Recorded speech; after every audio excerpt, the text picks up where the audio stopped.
കനകം, നമ്മളെ ഒരുപാട് കാലം ഒരിടത്ത് ജീവിച്ച് ആ വീടും പരിസരവും ഒക്കെ ആയിട്ടാണെങ്കിൽ കഴിഞ്ഞിട്ടേ പിന്നെ നമ്മൾ വേറെ എവിടെയെങ്കിലും മാറി നിന്നാൽ നമുക്ക് ഭയങ്കര സങ്കടമായിരിക്കും.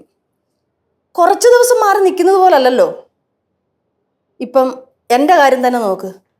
ഞാൻ എന്നും രാവിലെ എഴുന്നേൽക്കുമ്പം ഞാൻ വിചാരിക്കുമെന്നേ, ഞാൻ പടവലത്തെ വീട്ടിലായിരിക്കുമെന്ന്. அம்மா, அது நீங்க சொன்ன ரொம்ப கரெக்ட் தான்மா. நானும் அப்படியே தான். அடிக்கடி மதுராவோட நினைப்பு வரும். அங்க இங்கத்த மாதிரி எல்லாம் இல்லம்மா. காலங்காத்தால கோவில்ல இருந்து பாட்டு சத்தம் வரும். நாங்க எல்லாரும் எழுந்திருப்போம். அப்படியே கோலம் போடுவோம். பூக்கடையெல்லாம் இருக்குல்ல, நிறைய பூ, மல்லிகை பூவெல்லாம் இருக்கும். அப்படியே அதை வாங்கி தலையில வைக்க வேண்டியது. எல்லாரும் கோவில்ல போவோம், பிரார்த்தனை செய்வோம். இங்கத்த மாதிரியா இல்லம்மா, எல்லாமே வித்தியாசமா இருக்கும். ஆனா நம்ம எங்க வாழ்றோமோ நமக்கு அதுக்கு தகுந்த மாதிரி நம்ம ஆயிப்போம் இல்லம்மா. എന്ത് ചെയ്യാൻ പറ്റും?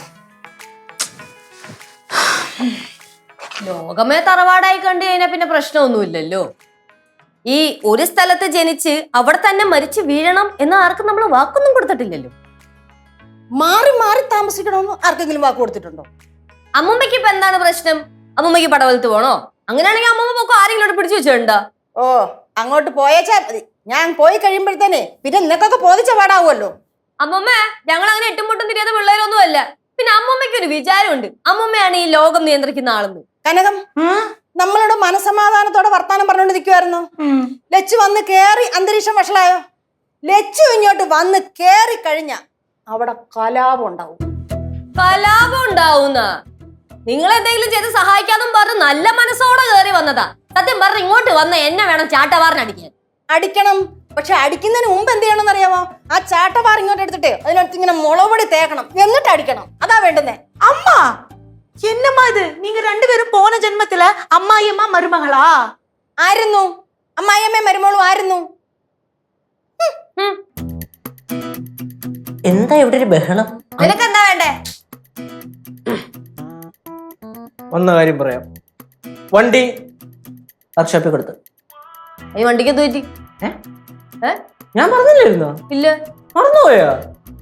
ചേച്ചി, വണ്ടിക്ക് സൗണ്ടിന് ചെറിയൊരു വ്യത്യാസം, പിന്നെ എന്തൊക്കെയോ ഒരു മിസ്മാച്ച്, വണ്ടി ഓടിക്കുമ്പോൾ ഹാൻഡിൽ ഒരു വളവ്, അങ്ങനെ എല്ലാം കൂടെ നമ്മുടെ മേശിരിയെ കൊണ്ട് കൊടുത്തിട്ടുണ്ട്. എന്നിട്ട് മേശിരി എന്ത് പറഞ്ഞു? മേശിരി എന്ത് പറഞ്ഞത്? അത് 16 കൊടുത്ത് സെറ്റ് ആക്കി തരാന്ന് പറഞ്ഞു. 16 ലക്ഷം. அவ்வளவா? 16,000 രൂപ. ചെറുക്ക, എന്റെ കയ്യിൽ നയാ പൈസ ഇല്ല. പിന്നെ സിദ്ധുവിന്റെ അവസ്ഥ അറിയാലോ. ഇപ്പൊ വരവൊന്നുമില്ല, ചെലവ് മാത്രമേ ഉള്ളൂ. പിന്നെ വണ്ടി ഇവിടെ എല്ലാവരുടെ ആവശ്യത്തിനും വേണ്ടി ഉപയോഗിക്കുന്നതല്ലേ, അതുകൊണ്ട് പൈസ നീ അമ്മൂമ്മ എടുത്തു പോയി. ലച്ചു, നീ ഒന്നും മിണ്ടായിരുന്നേ. എന്റെ കയ്യിലെങ്ങും 10ന്റെ പൈസ എടുക്കാനില്ല. 10ന്റെ പൈസ എടുക്കാനില്ലെന്നാ?